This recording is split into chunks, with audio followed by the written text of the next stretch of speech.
Wala akong alam dyan sa love team. Naging ex ko lang naman lahat yun. Yun, thankful ako na binigay sa akin yung project and medyo at first, honestly, medyo worried nga ako kay Direk kasi first time ko nakatrabaho si Direk tsaka yung buong cast. So, nandun yung doubt ko sa sarili ko na hindi ko alam kung mabibigyan ko ba ng justice tong character na to. So, talagang dinasal ko na lang and nagre-rely na lang din ako kay Direk after take. Talagang tinatanong ko siya kung Direk, okay ba yung ginawa ko, ano.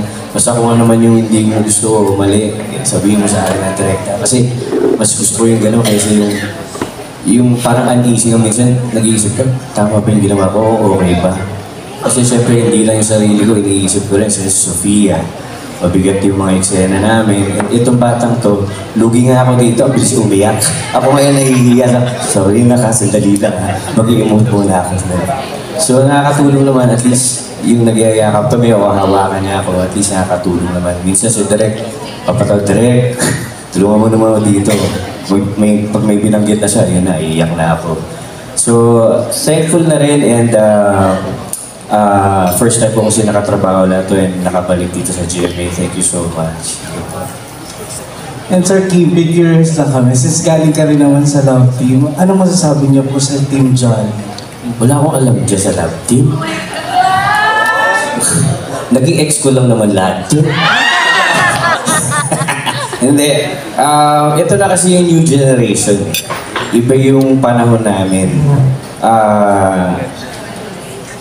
Huwag mo na tanongin, tita. Iba yung, kumbaga, pa-tweetams lang kami nung araw kasi. Ngayon, MU, mag-un. Yun yun eh. Ngayon, ano ba talaga? Ha? Hindi, okay naman ha? Kumbaga, basta enjoy lang nila. Ewan natin kung ano man namamagitan. Importante yan, maging masaya sila, mag-enjoy sila. Ayun, wala. Ano ba doon?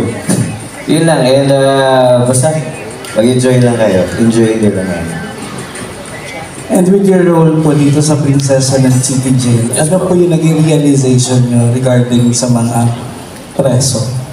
Yun na, first time ko kasi gumanap ng role na jail guard, warden. Actually, naging barkada ko na yung mga tiga Laguna. Tuwing tayo, idol, ganyan. Lalapitan ko sila pag naka-break naman. Kukwento ako sila, ikipagkwentuhan sila. And meron sila kasi yung mga projects na ginagawa, yung mga mini basket or yung, ano yan, yung mga wallet. So, in my own little way, bumibili ako sa kanila para makatulong din sa kanila. Dahil, syempre, kahit papano, tao pa rin yan eh. And hindi naman lahat dyan na ulong may kasalanan. So, syempre, let's wait for the hope na maging okay sila na paglabas yan. And thanks Sir Kimpi. Ang next question ko po kay Miss Ina.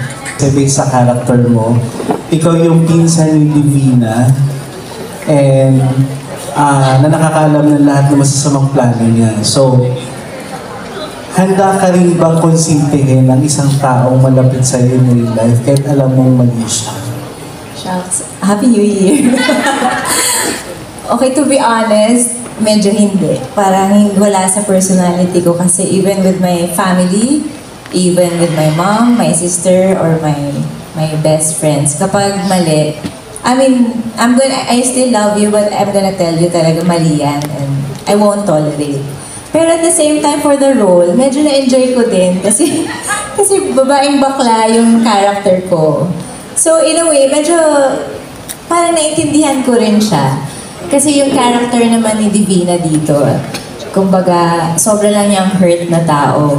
And di ba, they say na hurt people. And Divina talaga is a classic example of that. And yun, parang feeling ko, siguro, pero kung si Ina mismo, medyo hindi ko kukonsintihin kung alam ko na, lalo na yung extent ng mga ginagawa ni Divina.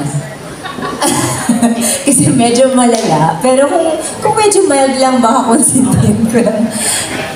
Pero ayun po. As Ina, hindi siguro. Hindi ko kukonsintihin. And Miss Ina, bilang isang artist na nag-work dito sa gantong teleserye about City Jail, ano yung na-realize mo regarding sa mga preso after 2 years? Actually, yung sagot po ni Miss Ayan, parang perfect. Perfect po yung sagot niya. And actually, kahapon kakapanood ko lang din ng Green Bones. Tapos sobrang, I watched it by myself. Tapos talagang, doon ko rin na-realize na, oo nga, kasi ang daming nasa preso na, yeah, victims. They are victims or baka meron naman din silang kasalanan, but then it's not, like, maybe it's bad, maybe nagkamali sila, pero at the core, hindi naman sila talagang masamang tao or, parang I guess, may mga kaso na feeling ko talaga dapat mabigyan talaga ng second chance or ng hustisya. And they're all people. I mean, doon mo makikita na ang ganda lang and ang ganda rin dito sa palabas na ng Prinsesa ng City Jail. Makikita nyo kasi each character sa preso may sariling kwento. May pangalan sila, may pamilya sila. So hindi sila, kumbaga, namumulat din yung mga audience na ganito yung totoong sitwasyon. Hindi natin dapat binabox yung mga PBL. Thank you po. Congratulations sa Prinsesa ng Disney. Yeah, maraming salamat, Sir Richard. Next, we have Sir Alan Policarpio. Nung una ko pong nalaman na makaka-work ko yung Team Jolly, medyo talagang kinabahan po ako kasi syempre, Team Jolly na yan eh. Meron na po talaga silang na-build na name dito sa industry. But habang tumatagal po yung taping, talagang na-build po namin yung friendship na meron kami ngayon. And I believe, isa po yun sa importante para mabigay po namin yung best namin sa every scene para wala pong ilangan. And talagang napag-uusapan po namin yung bawat scenes. Especially po with Sofia kasi talagang yung mga away scenes po namin. Ayoko nang magsalita masyado pero talagang malala po. And minsan tinatanong na rin po kami na direct kung may parang magkaaway ba kami in real life, may galit ba kami sa isa't isa. Kasi talagang grabe po yung mga scenes na ginagawa po namin. But I'm really grateful kasi talagang never po nilang pina-feel na parang nagsisimula pa lang ako bilang actor. And especially po kay Direk na talaga naging patient po with me. Pero ready ka na ba na baka may mga fans or Team Jolly na mainis sa'yo? Ready ka ba sa respect nila if ever? Ako po ay more than ready. Actually, medyo na-excite po ako na may magalit sa akin.